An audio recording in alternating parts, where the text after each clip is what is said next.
Hello everyone, kain tayo guys. Yan, nagbiko ako kanina guys, doon sa, kasi pumunta ako guys ng Quezon City.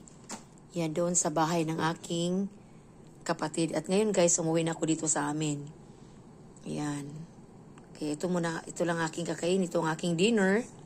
Tingnan yung aking roast guys. Ayan okay pa siya, maganda pa siya kahit ilang araw na siya. Ayan, kasi nagay ko sa, tubig. Yan, masarap tong aking biko guys kasi hindi siya grabing tamis ba. Control ang kanyang sugar. Ayan, at puro, ito guys, puro malagkit walang halo. Yan, puro, talaga, sa Bisaya, papulos pilit. Kaya, grabe, sobrang lagkit siya guys. At napakasarap niya kasi, yung niya guys ba, yung coconut milk niya, sakto lang. Hindi sobra, hindi rin kulang. Yan. Kain tayo, guys. Ayan. Kain tayo. Thank you for watching, everyone. Napakasarap ng aking biko.